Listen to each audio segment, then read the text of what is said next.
Good morning. In today's headlines, President Biden holding talks with British Prime Minister Rishi Sunak in London. It comes ahead of a high-stakes NATO summit and amid controversy over Washington's decision to send cluster bombs to Ukraine. U.S. allies and lawmakers react to Biden's decision to send cluster bombs to Ukraine. Hear what qualms they have about the controversial weapon. Treasury Secretary Janet Yellen says her visit to China was direct and productive. We have some takeaways from her 4-day trip. Floods, sweltering heat, and a landslide. We bring dramatic images of the extreme weather that afflicted the nation over the weekend. Americans assess the level of their emergency savings as many brace for a potential recession. A new Bankrate survey reports that more than half say they're uncomfortable with how much they have in the bank. The world's greatest outdoor show started in Calgary, Canada over the weekend. We were on the scene.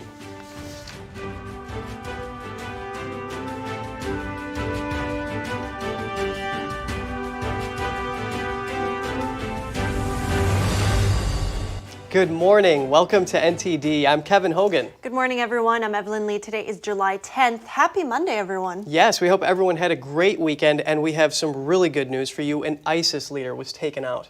That's right, yeah. And that was just under the Biden administration. I remember when the Trump administration also took one out. So the U.S. now says that it's still a threat, of course, but they're being weakened. Yes, some very good news. That's right. And we have more on that very soon. But kicking off one of the most consequential weeks of his presidency when it comes to foreign policy. President Biden starts his NATO trip with meetings in the UK today. Joining us now is NTD's Iris Tao in Lithuania, where the NATO summit is to be held. Iris, what's Biden doing before heading over where you are? Hey, good morning, Evelyn. You're right. Ahead of a consequential NATO summit here in Vilnius, Lithuania, President Biden is in the United Kingdom today, meeting with the Prime Minister there, Rishi Sunak, and later meeting with the King, King Charles, for the first time after the King was crowned. And perhaps more importantly, before that, Biden has met with Sunak and talking about Ukraine and more. Couldn't be meeting with a closer friend and a greater ally, and we've got a lot to talk about. But the Biden-Sunak meeting does come as the Prime Minister of the UK has just publicly voiced opposition to Washington's decision to send Ukraine cluster bombs, which have been banned by over 100 countries, including the UK. So we do expect to hear more from President Biden himself in the next few days about his defense of that decision. And of course, another major topic surrounding not just Biden's trip to UK, but also the entire NATO summit would be whether or not, or perhaps when and how, to admit Ukraine into NATO. So President Biden on Sunday publicly said that he himself did not think that this would be the right time, as doing so would mean pulling us onto a war. Watch. I don't think there is unanimity in NATO about whether or not to bring Ukraine into the NATO family now. We're determined to commit every inch of territory that is NATO territory. It's a commitment that we've all made no matter what. If the war is going on, then we're all in a war. You know, we're in war with Russia if that were the case. So overall, we do expect the topic of Ukraine's potential admission into NATO, as well as ammunition provided to Ukraine, to be some of the most important topics discussed during the upcoming NATO summit here in Lithuania. And of course, President Biden will depart the UK and land here in Vilnius later tonight. Back to you. Major U.S. allies are responding negatively to Washington's decision to send cluster bombs to Ukraine. The controversial weapon is part of a new $800 million military aid package. Many Democrats also oppose the idea. NTD's Jeremy Sandberg has more on the response to the move from the Biden administration. Cluster munitions open midair after being fired and release small bombs over a wide target area. President Biden says Ukraine needs the weapons for their counteroffensive against Russia. They either have the weapons to stop the Russians now, keep them from stopping the Ukrainian offensive through these areas, or they don't, and I think they needed them. But the use of cluster bombs is making some NATO allies uncomfortable. That's because the bomblets don't always explode when they're deployed and can pose a risk to civilians for years after a conflict. U.S. National Security Advisor Jake Sullivan says it's a risk worth taking. We recognize that cluster munitions create a risk of civilian harm from unexploded ordnance. This is why we've deferred the decision for as long as we could. But there is also a massive risk of civilian harm if Russian troops and tanks roll over Ukrainian positions and take more Ukrainian territory and subjugate more Ukrainian civilians because Ukraine does not have enough artillery. Sullivan says Ukraine defending itself with cluster munitions is different from Russia attacking with them. Senator Tim Kaine told Fox News while he understands that difference, he still finds the move concerning. They've given us a variety of assurances that they're going to do this in a way that will focus on Russian military, but minimize risk to their own people. I would still say, though, I have some real qualms about it. If there's an international prohibition and the U.S. says, but here's a good reason to do something different, it could give a green light to other nations to do something different as well. Other Democrats are completely opposed. Cluster bombs should never be used. That's crossing a line. Once you see what takes place, we know what takes place in terms of cluster bombs being very dangerous to civilians. They don't always immediately explode. Children can step on them. Many major U.S. allies responded negatively to Washington's decision. Governments of Germany, the UK, Canada, New Zealand, and Spain have expressed disapproval. Biden is expected to face some pushback for providing the controversial weapon when he meets with NATO leaders Tuesday. Jeremy Sandberg, NTD News. U.S. forces have taken out a leader of ISIS. The terrorist leader was killed in an airstrike in Syria on Friday. An MQ-9 drone carried out the strike. It's the same class of drone that was harassed by Russian aircraft earlier in the day. That's according to U.S. Central Command. CENTCOM said on Sunday that Usama al-Muhajir was killed in the strike without providing further details. He was an ISIS leader in eastern Syria. Washington has stepped up raids against ISIS operatives in Syria over the past year. This strike is a continuation of the campaign led by the U.S. that killed former ISIS head al-Baghdadi. U.S. Treasury Secretary Janet Yellen is back from her 4-day trip to China. Yellen says she told Chinese officials the U.S. won't allow its national security to be compromised, even at the cost of economic interests. NTD's Jeremy Sandberg has more on Yellen's visit to Beijing. Yellen says talks in Beijing were direct and productive. Although the trip didn't result in any major breakthrough between the two countries, Yellen says she was able to press her Chinese counterparts about the regime's unfair economic practices. Fair treatment is critical so American firms and workers compete on a level playing field and benefit economically from trade and investment with China and the huge market it presents for American goods and services.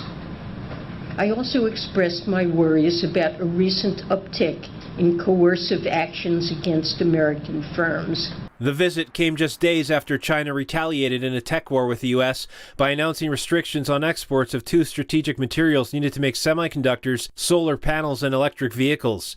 Yellen says she defended U.S. measures on trade that China claims is hampering its tech industries and assured officials that the U.S. is not looking to decouple from China. She called the idea disastrous for both countries, destabilizing for the world, and virtually impossible to undertake. We want a dynamic and healthy global economy that is open, free, and fair. The Treasury Secretary says the U.S. means to diversify critical supply chains and will continue to take necessary targeted actions to protect its national interests and those of its allies. I feel confident that we will have more frequent and regular communication. The Commission on the Theft of American Intellectual Property estimated in 2017 that the U.S. economy suffers an annual loss of up to $6 billion due to the Chinese regime's intellectual property theft each year. Jeremy Sandberg, NTD News. Joining us now to discuss this is Antonio Graceffo. He is an economist and China analyst and the author of multiple books on China. Good morning. Antonio, what do you think was the most important takeaway from the meetings and Secretary Yellen's press conference? Well, I think, good morning. I think it's very important that Secretary Yellen said that we will prioritize national security over the economy. I think that's a very important point. And I think to make that point directly to the Chinese leaders is very significant. Now, there are obviously 2 sides to the discussion of when it comes to decoupling. Some are worried about the national security if we do not decouple. And Secretary Yellen, of course, is worried about the economic implications if we do. Now, I just want to get your reaction on what you think about how to strike a balance there. Well, during the G7 meeting, the leading countries of the world were all talking about de-risking. And de-risking basically involves you would remain in China, companies would remain in China, but they would shift their newest investment or their next investment or the expansion of their factories. All of that would be shifted to other countries outside of China. So this would help us to secure our supply chains. It would reduce our overall dependence on China and would create a more secure system for us, both in terms of national security and in terms of economics. So basically, by companies grow each year, the economy grows each year. So why not put that growth somewhere other than China? This way, the China percentage of business, of economic dependence, will be a smaller percentage overall. Now, on what Yellen said, on your point, the first point that you made that, we will prioritize national security over economy. How do you think China perceives it? Do you think there will be an understanding there and actually they will abide by that too? Like, how do you think that will play out? Well, Xi Jinping has also said that he is stressing national security over economics. And he made that clear at the end of the last Party Congress. I think Xi Jinping's meaning is very different than Secretary Yellen's meaning in those terms. And I really think it means that Beijing is prioritizing strategic goals, which include military goals, over rebuilding the economy, over trying to achieve 7% or 8% growth again. And so I think that the two sides, in a way, are talking past each other. I think the other issue is that when we say national security issues, we really are talking about China. And when they say national security issues, they really are talking about the United States. So, you sort of have two potential adversaries, both saying that they're going to prioritize their defense without coming out and saying, well, I'm prioritizing my defense against you. So I think that is a problem. So when you say, will Beijing abide? Oh, I'm certain that Beijing will prioritize its own security over the economy. I don't know that they are going to be willing to make any accommodations for our priorities. Interesting point. Now, also to the point of, China's economy coming out of the pandemic, all the issues that we heard, that the crackdowns revealed, how significant are the issues that we are seeing right now in the Chinese economy? The issues are quite significant. We've had a debt bubble growing in China for quite a long time. There's off-balance sheet debt, which could be into the trillions of dollars that isn't really considered in the. When we say that China's public debt is 300% of GDP, that is not including the off-balance sheet debt, which is even bigger.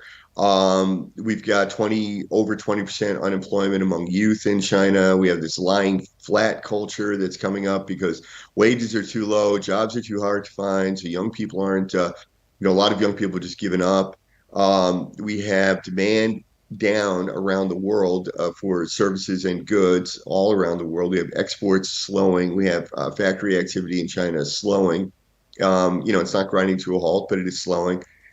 And so the Chinese economy is definitely flagging. I don't see any fix coming in the near term. And then meanwhile, Xi Jinping, as I said, is prioritizing security over the economy. So they have passed the counterintelligence law, which is now, or rather, I should say they expanded the existing counterintelligence law, which now makes it even more difficult for foreign companies to remain in China or to continue to invest or send personnel there. Well, thank you so much for breaking all this down for us. Antonio Graceffo, thanks for joining us today. Thank you. Have a good day. Staying in Asia, more developments in the tensions between the U.S. and North Korea. Pyongyang says it will shoot down U.S. spy planes allegedly violating the country's airspace. Today, North Korea accused the U.S. of violating its airspace. South Korea says that claim is not true. The South says the U.S. conducts routine surveillance flights around the peninsula, and they work together to monitor the North. Pyongyang said it would exercise restraint, but would shoot down spy planes said to be in violation. This comes as the South's President Yoon Suk-yeol is urging NATO countries to deter nuclear aggression from the North. North Korea has launched over 100 missiles since the beginning of last year. The regime has threatened to use nuclear weapons against the U.S. and the South.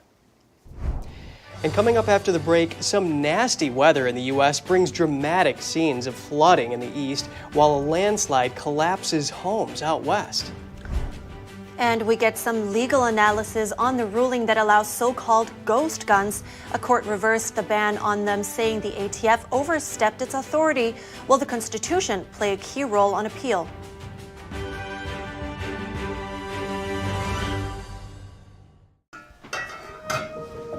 Hey, I told you enough of that. But look, this is different. It's gone well.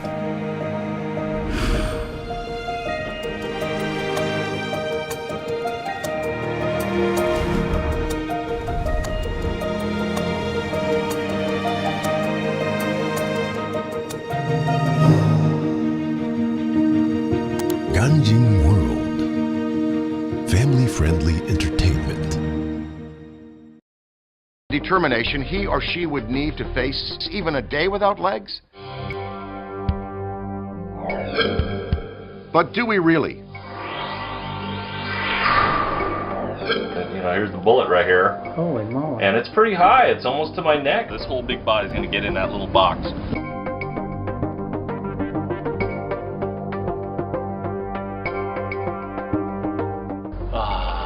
Stretch. He was driving down the Parks Highway and passed a bunch of wheelchairs racing down the highway. That was where the seed got planted. It was basically like 3 months away to do the race, so I was like, oh my gosh, I better like grab my chair and try to, get in shape for this. This is, this would be crazy to try to take this on in such a short amount of time. I hadn't been too active in road racing in the last, 4 or 5 years. They are the unbeaten. According to ancient Chinese medicine, purslane is considered a medicinal herb and is used to help lower cholesterol, improve vascular functions, and prevent diabetes. Perilla seeds can nourish the lungs and spleen. It is used to treat asthma and improve pulmonary functions. Puritang green vegetable omega-3 is made from purslane and perilla seeds from Hwangmae Mountain in South Korea. It contains over 90% of omega-3, 6, 7, and 9. The highest concentration possible without chemical additives. The soft gel is made of natural seaweed. It is 100% organic and vegan. Both adults and children can take it with peace of mind. Ancient recipes were passed down from heaven to bring prosperity and longevity. Puritang green vegetable omega-3. Anyone who's ever sold a home can tell you it is really hard. That's why who you work with matters. Together with Homelight, we've helped thousands of people sell faster and for the best price.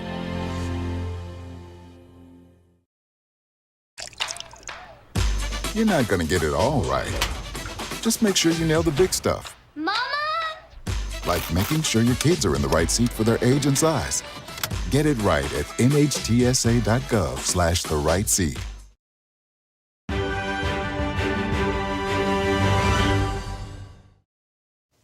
It's good to have you back with us. Some sad news. At least one person died as severe storms have brought flooding across the Northeast. NTD's Daniel Monahan has more on the extreme weather across the country over the weekend. Slow-moving storms are dumping heavy rainfall at intense rates over parts of the Northeast, forcing road closures, water rescues, and urgent warnings about life-threatening flash floods. A woman died after being swept away in floodwaters in New York's Orange County, among the areas hit hardest by floods. This video from the county shows houses holding strong despite the rush of water all around them. Water floods the streets beneath cars while cascading down off rooftops above, inundating vehicles. The flood's an unwelcome visitor banging on the front door of this home and flooding this entire street. A building marked "To the River" has a river of its own flowing down its stairwell. Rainfall in West Point, New York totaled nearly 8 inches in 6 hours Sunday afternoon. That's a 1 in 1,000 year rainfall event for the area. People at the West Point Military Academy had to swim out of their cars to get to safety. This riverside street in the village of Highland Falls has some fast-moving traffic on it, but not vehicles. The source of the flooding is soon clear. The water laps at the bridge above it. This flooded parking lot in Stony Point would better serve jet skis, as one of the flooded vehicles appears ready to try its luck driving out. That could be a risky move when seeing these images of cars nearly completely submerged. Firefighters in Ontario County, New York received over 150 water-related calls and performed dozens of rescues. Crossing the border into Pennsylvania brings no improvements, this highway resembling a giant slip and slide. Flash flood warnings and watches are in place through Monday in parts of New York, Vermont, Massachusetts, and Maine. While water wreaked havoc in the east, earth was the culprit in this West Coast disaster. A landslide destroyed multiple homes in Los Angeles County. 12 homes were evacuated. Meanwhile, fiery temperatures baked residents in the Southwest. Arizona has seen 9 days of temperatures above 110 degrees in a row. Only time will tell if the record of 18 such days, set in 1974, will be broken. Forecasters are calling for at least 7 or 8 more days of such broiling temperatures. Daniel Monahan, NTD News. The owner of a Texas canoe and kayaking company is suing the state of Texas, Governor Greg Abbott, and others. Jesse Fuentes filed the lawsuit the same day Texas began deploying a floating barrier on the Rio Grande River. The lawsuit argues that Governor Abbott does not have the right to regulate the border. It also says the floating buoys will prevent the canoe company from conducting tours along the river. Abbott announced plans to install the barrier last month. The effort comes during record illegal border crossings over the past 2 years. The floating barrier also comes amid recent drownings in the river. Abbott responded to the lawsuit on Twitter, saying, "See you in court." He added that Texas has a constitutional right to secure its border. A man accused of shooting people while riding a scooter in New York City has been arrested. 25-year-old Thomas Abreu was charged with murder and attempted murder. He was taken into custody Saturday after killing an 87-year-old man and wounding 3 others. The NYPD said there were 6 shootings altogether, 1 in Brooklyn and 5 in Queens.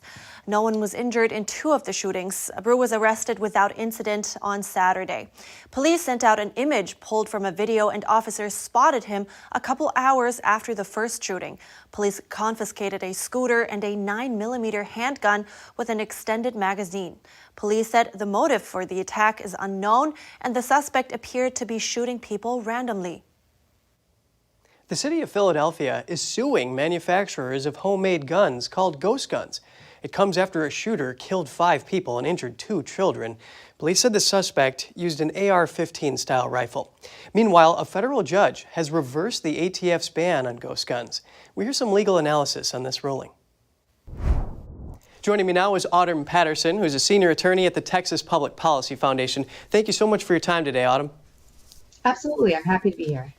Can you break down some of the legal specifics surrounding the federal judge's rule dealing a blow to the Biden administration's gun control policy, saying that the ATF has overstepped its authority? Maybe you can explain some of the logic behind that ruling? Yes, absolutely. So in Vanderstock v. Garland, a federal district court vacated the frame or receiver rule. That rule subjected partially manufactured firearm parts, such as incomplete frames and receivers, and weapon parts kits, to the same federal restrictions that apply to fully operational firearms. The court ruled that the rule was unlawful because the Bureau of Alcohol, Tobacco, Firearms, and Explosives, commonly referred to as the ATF, exceeded its statutory authority.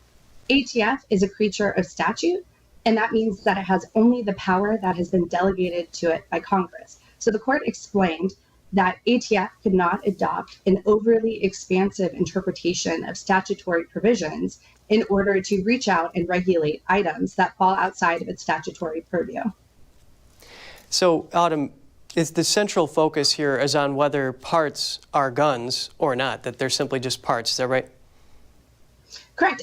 It's about what the terms of the statute mean. So this federal statute regulates weapons, frames or receivers, silencers, or any destructive device. And so the court explained that that doesn't include a collection of partially manufactured parts. It doesn't include incomplete frames or receivers, and that ATF cannot expand those definitions to exercise more power. And indeed, for several years, ATF was interpreting the statutory provisions as not applying to these partially manufactured parts, and manufacturers were relying on those representations from the ATF. And do you expect an appeal here, and what arguments can we expect to see from the ATF? Yes, I think it is likely that the Department of Justice will appeal this ruling to the Fifth Circuit, and it will likely file a motion to stay the judgment pending the appeal. I think on appeal, there will be arguments about what the specific statutory provisions mean. There were also several constitutional claims in the case, but the district court didn't rule on those. But it is possible that those constitutional claims will also be at issue before the Fifth Circuit. So what evidence or perspective would need to be presented in order to overturn this judge's ruling? The Fifth Circuit will look closely at the statutory text. It's also possible that they would invoke some canons of constitutional avoidance, which says that if a certain interpretation of a statute will create some constitutional problems, then that could influence how the statute is interpreted. Can you explain a little bit more about these canons of constitutional avoidance? Yes, so there are often background constitutional principles at play. For example, under our constitutional structure, it is the role of Congress, not the executive branch, to write the laws that govern us. There's also obviously some Second Amendment implication. The Second Amendment is also implicated here. So it is possible that the court might consider those constitutional issues that are lurking in the background as they are interpreting the statutory text in a way to avoid a constitutional problem. Autumn Patterson, I do really appreciate you breaking down this and helping us understand the nuts and bolts on something so important here in order to protect the rights of law-abiding citizens as well as protecting the public safety. Senior attorney at the Texas Public Policy Foundation, Autumn Patterson, thank you so much for your time. Thank you. Just ahead, German troops are headed to the Indo-Pacific. They will participate in joint drills with thousands of military personnel from 12 other nations. We hear from the German Army chief. And Britain's BBC suspended a male staff member yesterday. It followed an allegation that he paid a teenager to pose for sexually explicit photos. That coming up.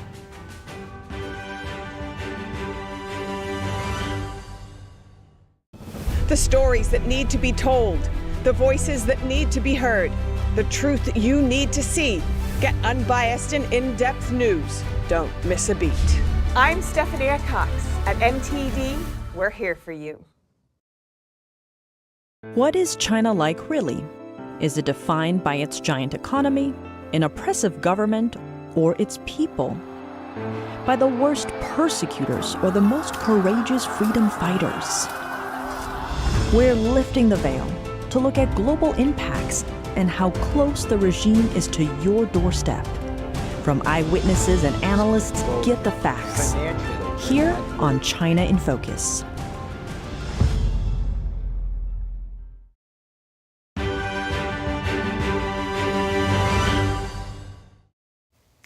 Welcome back. Germany marks a new first. It will send troops to Australia for joint drills with some 30,000 service members from 12 other nations. NTD's Daniel Monahan has more on Berlin's increased focus in the Indo-Pacific amid rising tensions with China in the region.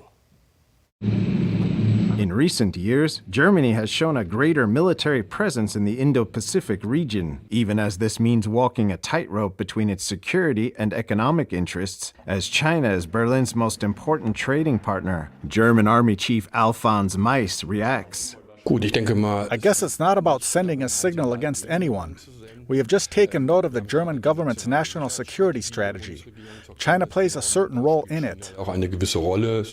In 2021, a German warship sailed into the South China Sea for the first time in almost 20 years. Last year, Berlin sent 13 military aircraft to joint exercises in Australia, the Air Force's largest peacetime deployment. MICE said up to 240 German soldiers will take part in the exercise Talisman Sabre from July 22nd to August 4th. The exercises are the largest drills between Australia and the US, which are held biannually. The Germans will train jungle warfare and landing operations alongside soldiers from countries such as Indonesia, Japan, South Korea, France, and Britain.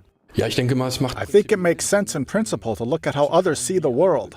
We can no longer just look at our little Europe here with a magnifying glass. China claims almost the entire South China Sea as its own. An international tribunal ruled that Beijing has no legal basis for those claims. China has built military outposts on artificial islands in the waters that contain gas fields and rich fishing. Some 40% of Europe's foreign trade flows through the South China Sea. Daniel Monahan, NTD News. And going over to France, where the recent unrest has prompted the government to temporarily ban fireworks ahead of its biggest national holiday. The ban was announced yesterday and pertains to all non-official firework displays for Bastille Day on July 14th.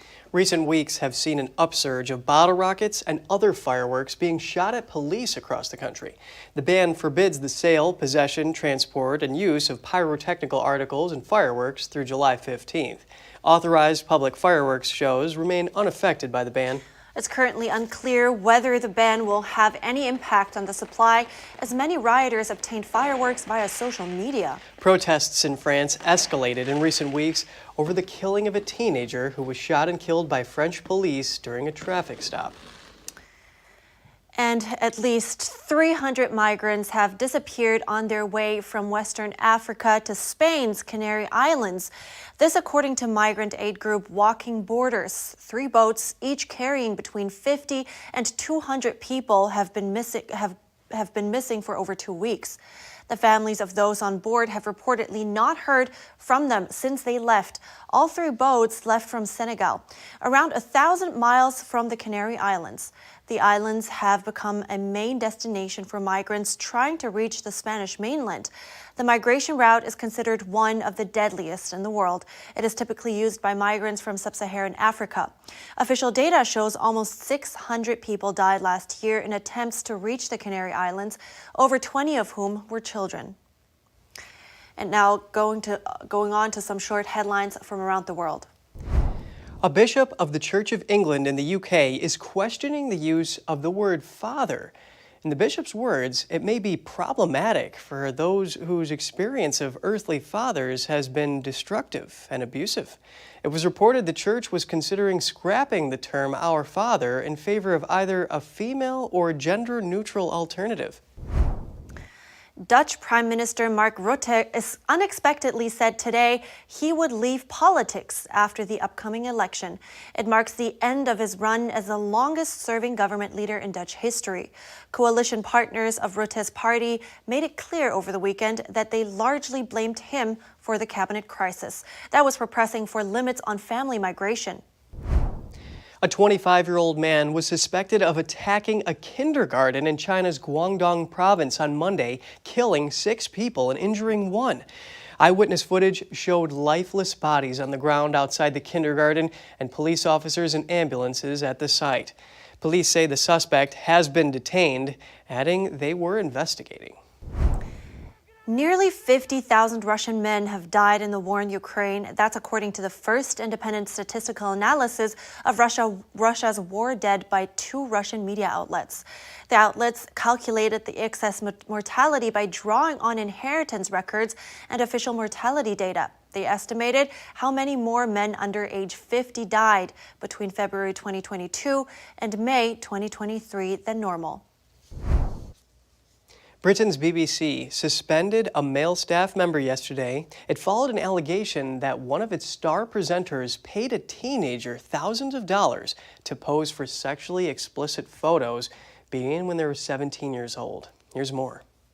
The broadcaster said it first became aware of a complaint in May, but new allegations of a different nature were made to it on Thursday. and it had informed, quote, external authorities. BBC News said it understood that referred to the police. In a statement, the BBC said, "This is a complex and fast-moving set of circumstances, and the BBC is working as quickly as possible to establish the facts in order to properly inform appropriate next steps. We can also confirm a male member of staff has been suspended." The Sun newspaper, which first reported the allegations, cited the young person's mother as saying the unnamed male presenter had paid the teenager more than £35,000, that's $45,000 over 3 years for the images. The mother told the newspaper that the teenager had used the cash to fund a crack cocaine habit. The family complained to the broadcaster on May 19th, but the presenter was not immediately taken off air, according to The Sun. Culture Secretary Lucy Fraser held urgent talks with the broadcaster's Director General Tim Davie earlier on Sunday about the allegations, which she described as, quote, deeply concerning. Those are some heavy allegations. Yeah, absolutely terrible if that was true. Oof.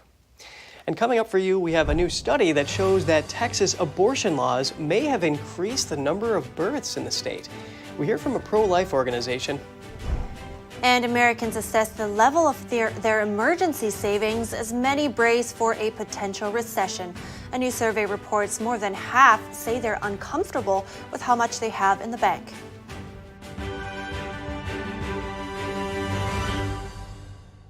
Hi, I'm Smokey Bear, and I made an assistant to help you out, because only you can prevent wildfires. Hey, Assistant Smokey Bear, call me Papa Bear, because I'm grilling up dinner.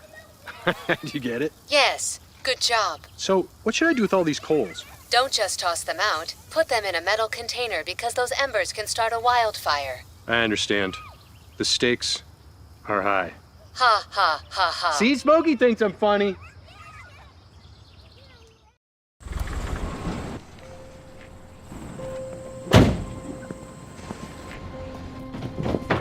Dad, they took over my bedroom. Come on, come on.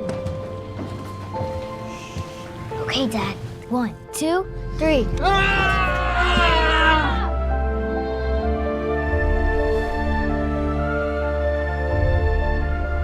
Dad!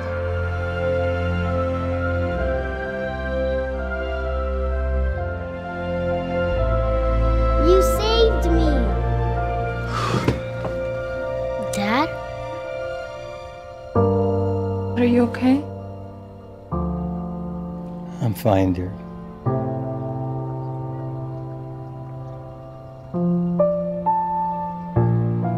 Your hero needs you now, and AARP is here to help. Find the care guides you need at aarp.org/caregiving. 2023, the 10th NTD International Classical Chinese Dance Competition aims to promote the traditional art of classical Chinese dance. From September 4th to 7th, top dancers from around the world will compete in skill and showcase talent at the Sugarloaf Performing Arts Center in New York. The Gold Award is $10,000. Apply now at dance.ntdtv.com.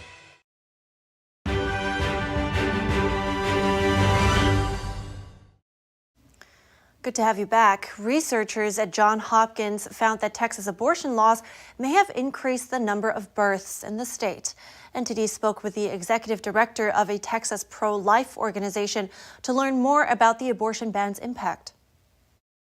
A new study by the Johns Hopkins Bloomberg School of Public Health is the first of its kind. It looked at the impact of the Texas abortion ban. The research finds that the state might have welcomed nearly 9,800 more babies than expected between April and December 2022.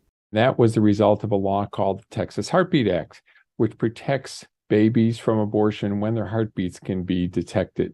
Executive Director of the Texas Alliance for Life, Dr. Joe Poyman, also attributes the data to the overturn of Roe v. Wade and the Texas Human Life Protection Act, which makes providing abortions a felony. One of the study's lead researchers states that the findings show how a large group of pregnant women were unable to overcome barriers to abortion access. Unplanned pregnancy is a positive in Texas, not a negative. Dr. Poyman talks about the recent funding for Texas services to protect unplanned pregnancies, such as the Alternatives to Abortion program. Texas is well prepared for this moment when unborn babies are protected from abortion. He also mentioned some doctors might misinterpret the Texas abortion bans. According to the laws, they're allowed to perform abortions as soon as there is a risk to the mother's life. We do know that a small number of abortions are being performed every month in Texas to save the mother's life. Those are reported and performed in hospitals. The researchers state that they will next look at the impact of Texas abortion bans on certain groups when more detailed data comes. Reporting by Chi Huyn, NTD News. Zombie mortgages. You thought they were dead, but that isn't going to stop them from coming after you. Many homeowners are now dealing with these zombies, facing large bills and foreclosure. NTD's Sean Marshall has more. Second mortgages that homeowners thought were dead are returning. They're rising from the grave and torturing these homeowners with large bills and foreclosure threats. These mortgages were taken out before the 2008 recession, but during the recession, when times were tough, lenders didn't bother collecting them. Nonetheless, that mortgage still existed and the obligation to pay still existed. The lender wrote that off. And from the consumer standpoint, writing it off seemed to mean to them, I don't have to pay it anymore. Attorney and real estate broker Bruce Alion says that back then, the lenders sold these mortgages to investors at extremely low prices. And now, because real estate values have gone up, these zombie mortgages suddenly have value again. So these investors want to collect. Out of the blue, the lender sends a demand letter requesting payment of not just the original principal balance, which was 10-20% of their purchase price, but interest over the past 13-14 years, plus late fees and penalties. Often this is 2 or 3 times what the original loan was. Not all zombie mortgages were created before 2008. Attorney Jean Cirillo had clients who received a letter from a collection agent about a second mortgage that they had taken out on their house, supposedly 9-10 years ago. It was 2013. It turned out, and this is something that homeowners have to be aware of, somebody had stolen their identity. The criminal who stole their identity used it to get a home equity loan. So what should you do if you might have a zombie mortgage, or if you're currently dealing with one? First of all, go to a property law attorney. Every person's situation is different, and a property law attorney will have the ability to work things out for you. Also check the statute of limitations for breach of contract in your state. The statute of limitations is the legal term for the time limit for bringing a legal case. If the lender is trying to collect after the time limit, you may not have to pay anything. Sean Marshall, NTD News. Yeah, it's so sad. So many people walked away from their homes. Yeah, I mean, and that's when the bubble burst, right? And we're still feeling the effects. It's crazy. Yeah, can you imagine refinancing to a $400,000 home and then now it's only worth $200,000? What do you do? Crazy. Yeah. And as the prospect of an economic recession looms, more and more Americans are having to assess the status of their emergency savings. According to a new report, more than half say they're uncomfortable with the amount they have in the bank. NTD's Andrew Thomas has more for us. Inflation, sluggish wage growth, a potential recession, all are factors that are making Americans take a closer look at their emergency savings. A recent survey from consumer financial services company Bankrate.com indicates that 57% of Americans are concerned about how much they have to fall back on. A lot of households that thought they had a decent savings cushion quickly found out in that environment that maybe it wasn't enough. And that's triggered, I think, a pretty notable shift in attitude in terms of at what threshold do people feel comfortable with regard to their emergency savings. Almost 2/3 of respondents said they would only be comfortable if their emergency savings were enough to cover 6 months' worth of expenses. That's up from 52% in 2019. More than 20% of those surveyed said they have no emergency savings whatsoever. But that number is a welcome improvement. That was a positive surprise, as was the fact that fewer households are in a position of having no emergency savings. It's still too high, still 22%, but that's on the lower end of what we've been seeing over the course of the last dozen years.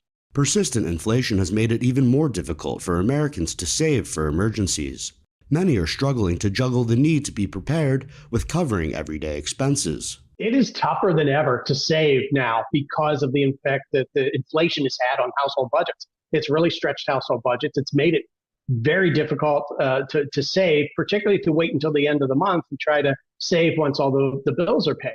McBride says making regular deposits into a dedicated savings account is key. More important than ever, establish the habit of saving by automating it. Set up a direct deposit from your paycheck into a dedicated savings account. If you're a gig worker and you don't get a regular paycheck, you can set up an automatic transfer from your checking account to your savings account. While 43% of respondents said they're comfortable with what they have, there are still ways to prepare for an emergency. So I think the key here is, even if you have adequate emergency savings, is it doing for you what it needs to? Are you preserving the buying power of that money by earning a competitive return? Or is it sitting in an account, earning next to nothing, and the buying power is slowly being chipped away by inflation? Whether it's an unexpected medical expense or a job loss, emergency savings can make all the difference. Andrew Thomas, NTD News. Very important tips, especially in these times, huh? Oh, yeah. Well, I mean, saving is always a good idea. It's just so hard now in this era of inflation. Exactly, yeah. So wait, if you save and then inflation goes up, are you at an advantage or a disadvantage? No, I mean, if you put money in your account and you don't do anything with it, then with the inflation, it's going to be worth less months or years down the road, I guess. So tricky situation. Yeah, exactly. We'll have to investigate some ways around that. And we have some more news coming up for you. The world's greatest outdoor show started in Alberta, Canada over the weekend. We were on the scene in Calgary. And an artist that puts people in awe with his unique photos of waves. We spoke to him about his special artworks.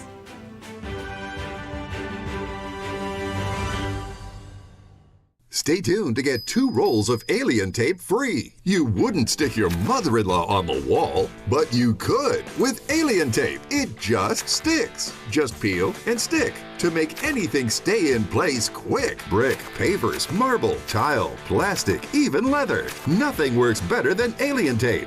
You wouldn't stick your fishbowl on a moving car, but you could with alien tape. The secret is nano-stick technology that grabs and locks on to secure one side of the surface to the other. Alien tape secures in seconds, then twist, pull, and rinse to reuse. Call or go online to get your first roll of alien tape for just $19.99, plus shipping and processing. But to make this deal really stick, we'll give you 2 more rolls absolutely free. You get 3 rolls of alien tape for one low price. Order now. To order, call 1-800-490-1364 or go to tryalientape.com. So call 1-800-490-1364 or order online at tryalientape.com. Emeril Lagasse here, and I'm so excited to tell you about my French door Air Fryer 360. Extra large 26-quart capacity. Cook with up to 70% less calories from fat than deep frying.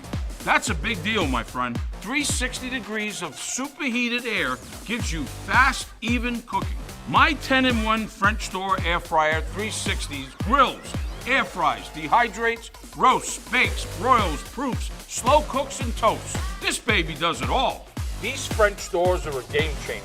Look at how easy that is. Now find out how you can try Emeril Lagasse's French Door Air Fryer 360 with 3 cooking tiers, fetch tool, air frying rack, and drip tray in your home for 30 days for just $14.99. Order now and you'll also get Emeril's Air Fryer Favorites recipe book. And we'll automatically upgrade you to our bonus cooking kit free. Plus, find out how you can get free shipping. This offer will not last, so call or click now to order. You're gonna love it, I guarantee it.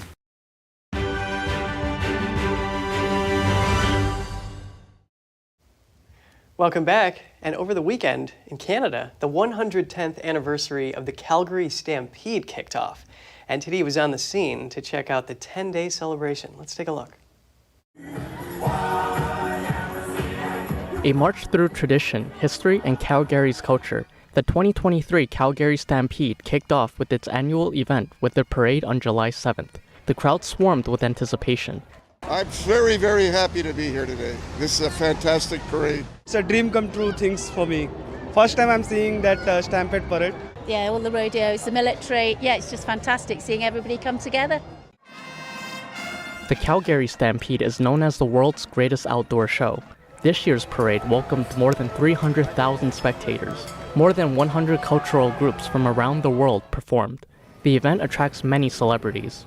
One of the things Canada really stands for is the multi-diversity and cultural diversity, and so Calgary is really good at expressing that diversity. I feel this is one of the best ways to celebrate that. Canadian Space Agency astronaut Jeremy Hansen is leading the 2023 Stampede Parade, and Canadian actress and model Ashley Collingbull is the judge for the floats.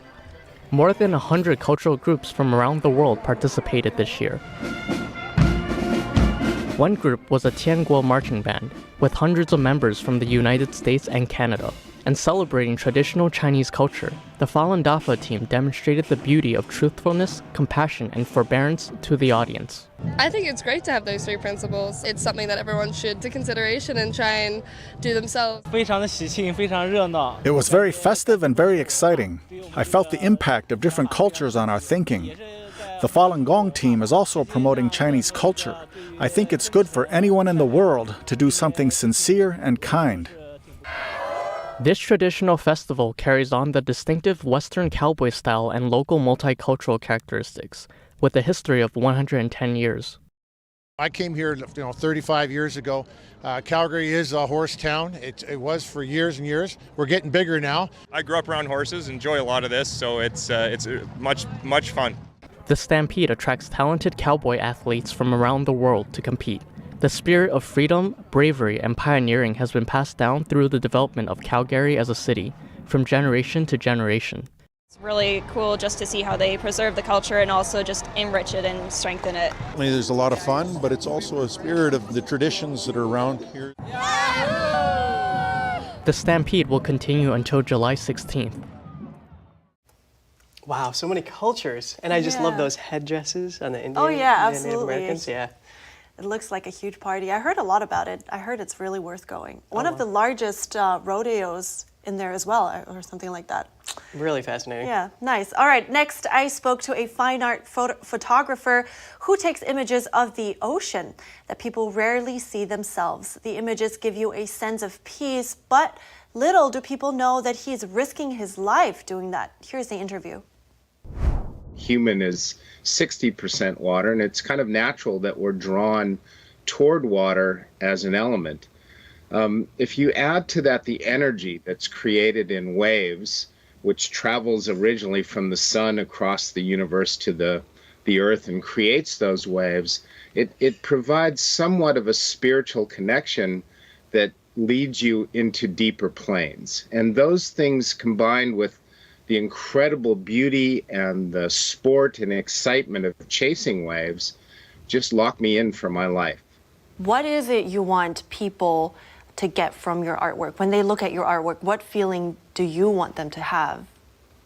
Well, I would like them to have the same kind of fascination that I feel when I shoot a photograph, with the beauty of the composition, of the elements in play, of all the things that go into making a great photograph. And, we can all train ourselves to see things through a photographic eye.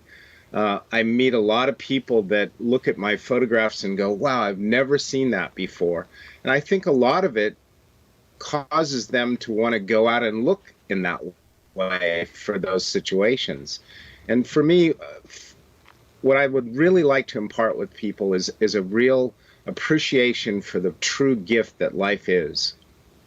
I understand that you also started supplying your work to hospitals. Can you tell me a little bit more about that and how that even started?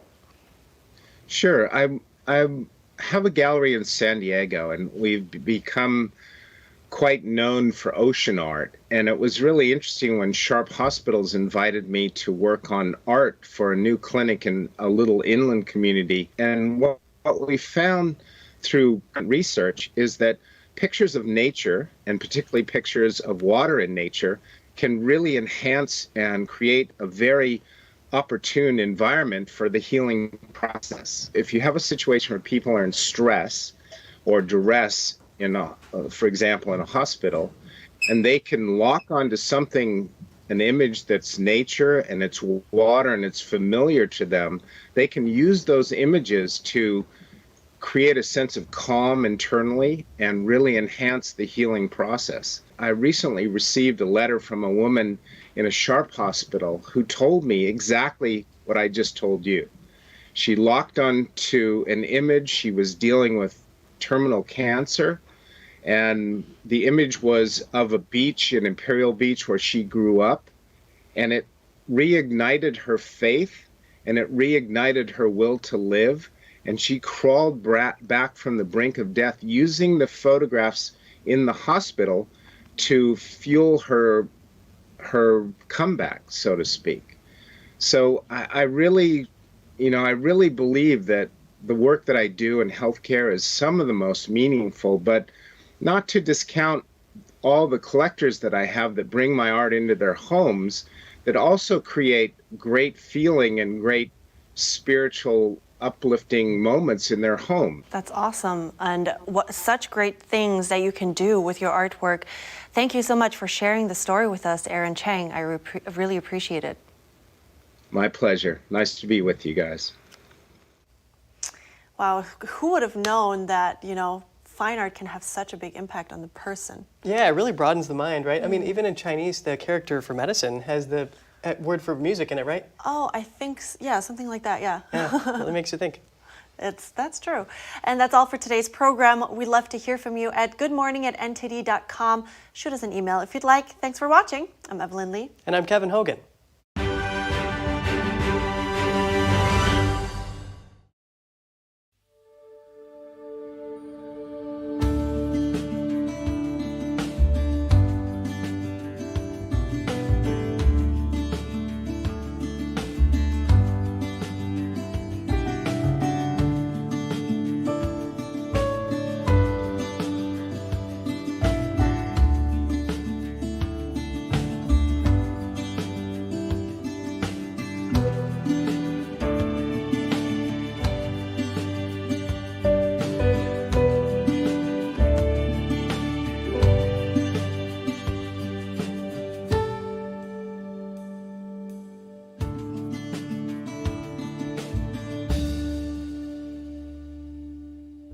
Thanks for watching us on YouTube. Did you know YouTube only keeps selective videos on its platform? So if you want to make sure you get the full picture, just subscribe to our newsletter.